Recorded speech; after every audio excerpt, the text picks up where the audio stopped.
I mean, I think, I don't know what your take is on it, but I think depression is just kind of like a natural thing. Just to feel down, or to feel mad, or to feel sad, or to feel under pressure, like to feel like you have this pressure built up.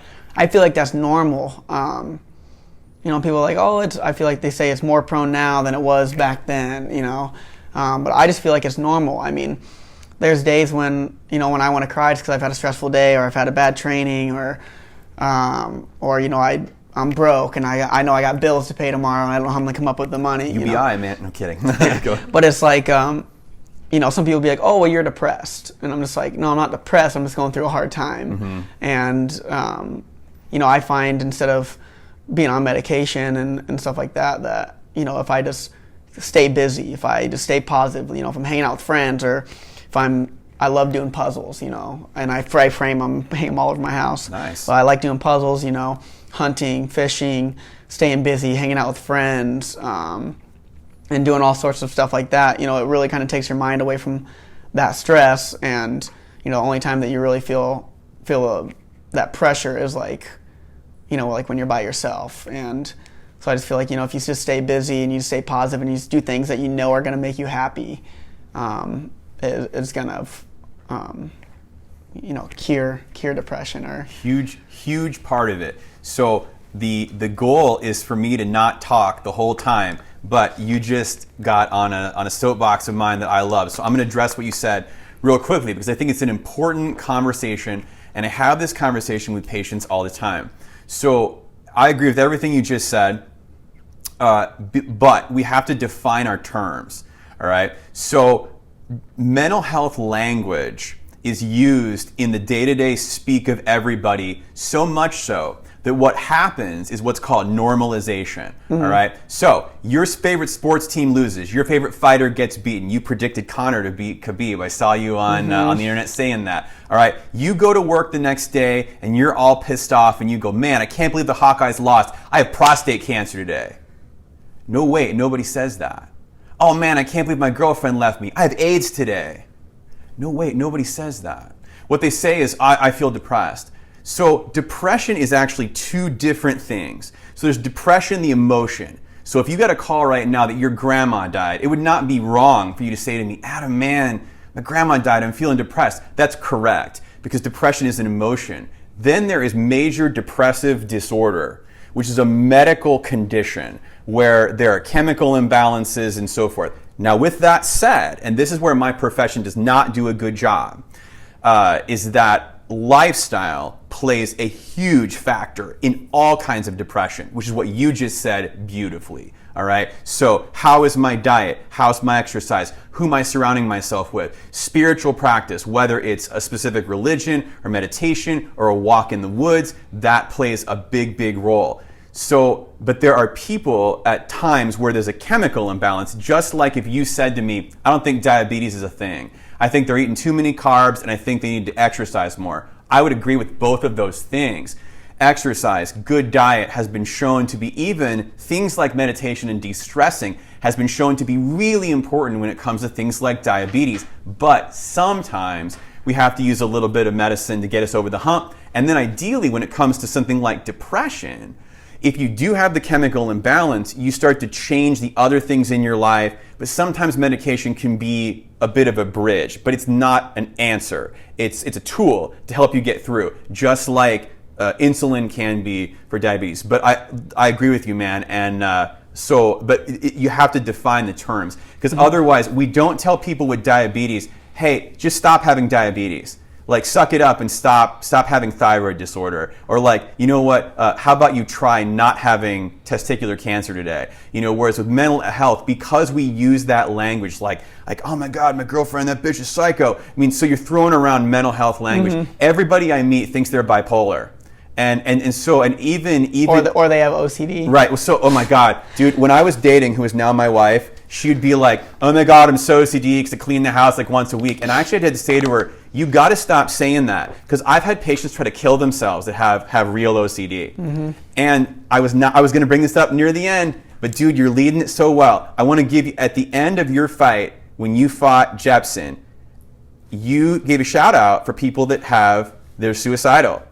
And last night I was watching it. That was so awesome, and I knew I had to bring it up because I work with people like that, and I thought that was so cool that you did that. Mm-hmm.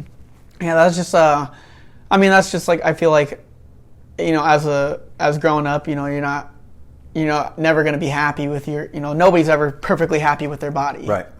And I feel like some people just dwell on it too much, and that was something I kind of did, and it was like, oh, this didn't go my way, I want to die, or, this blah, blah, blah. And I feel like that happens to a lot of people. Or I lost a wrestling match, I can't show my face, I want to die. It's like, and then, you just kind of realize, like, how precious life is when you see friends pass away at such a young age. Or, and then you come to appreciate it, and you're like, you know what?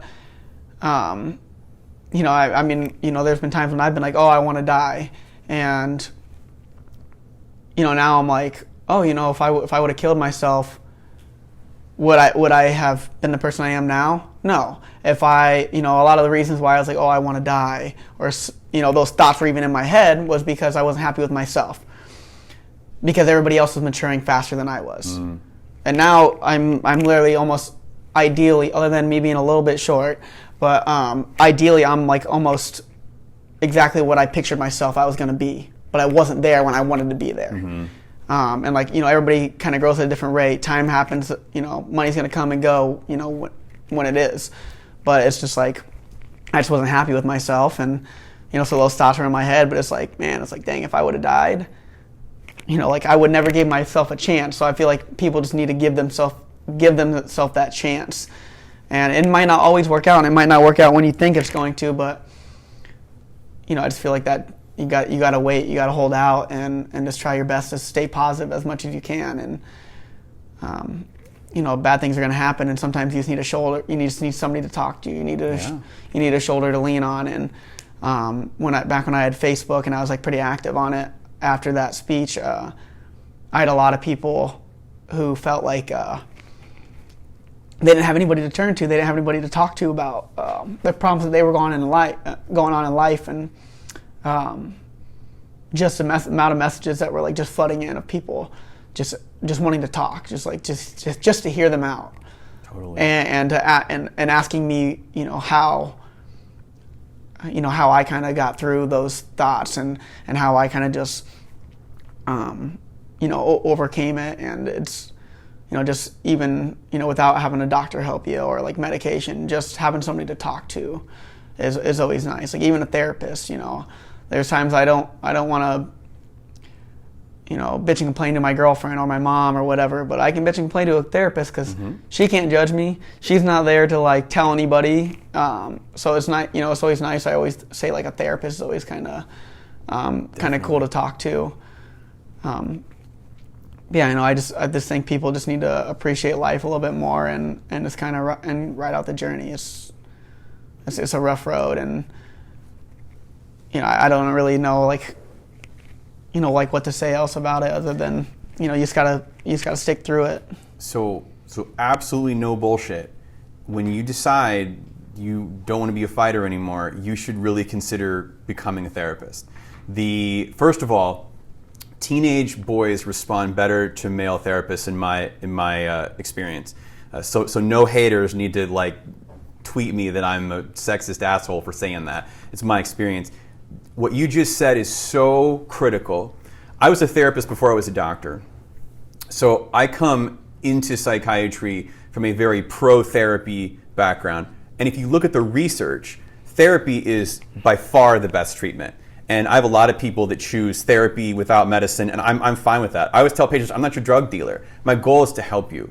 And what you just said is so important. Different roles people to play. You can't always be venting to your mom, your girlfriend, your buddies, or so forth. They're trained differently. They have different roles in their lives. And it just puts stress on them that they don't need to worry about. But therapy is so important. And I'm not kidding you, man. Hearing you talk about the outpouring and so forth, it would be, you have the heart for it.